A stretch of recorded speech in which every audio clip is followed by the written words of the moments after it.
magluto pa tayo ngayon. At kung bago ka pa sa channel, please subscribe or like and share my video.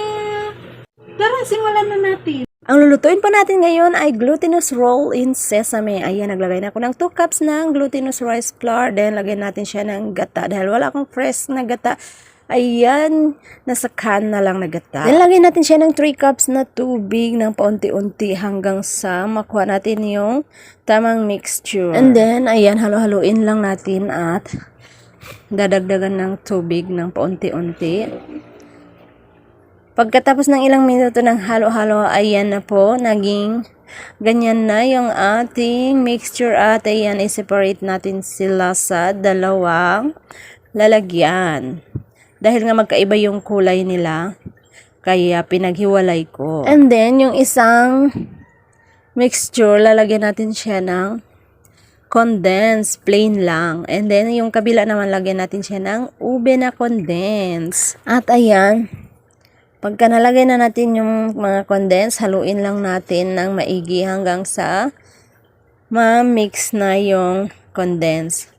Hindi na ako naglagay ng asukal kasi matamis naman yung condensed. So, sakto na yan ang pagkatamis niya. 1 cup na condensed, tagi-1 cup.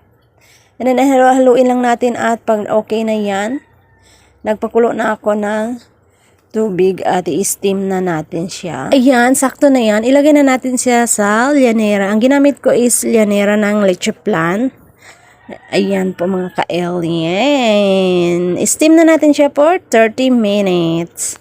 Ayan, dalawa yung nagawa ko doon sa 3 cups. Then, pag naluto na, ayan, ay ilalagay na natin siya sa plastic at ipa-flatten natin siya gamit ang rolling pin or kahit anong meron kayo na bilog dyan, bote or baso, pwede din. Ayan, pag maluto na, ganyan, ilalagay natin siya sa plastic bago natin siya ipa-flatten kasi mahirap siya i-flatten kung hindi ilagay sa plastic. Manikit kasi, malagkit yan eh. Kaya, ganyan, mga ka-alien. Ipa-flatten lang natin ng maigi.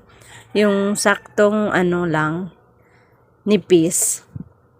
Ayan. At pag ganyan na, ayan, gugupitin natin yung plastic para mabuksan. And then, itatap natin yung puti sa taas. Ganyan. At i-roll natin gamit yung plastic na ginamit natin. Ganyan lang. Kasi hindi talaga siya mahawakan. Sobrang lagkit niya. Manikit sa kamay. And then, ganyan, budburan natin siya ng sesame seeds. Yung sesame seeds, sinangag ko muna yan. Tapos, nung nag-brown na, ayan na. Ganyan lang. Then, pag na-coat na lahat ng sesame seed, ayan, i-cut na natin mga ka-alien. Sobrang sarap niyan at ang lagkit. Ganyan na po ang dami kong nagawa. Sarap siyang panghimaga. Para po siyang tikoy, pero mas masarap siya dahil nga may sesame seeds. Yun lang. Tikiman time na mga ka-alien.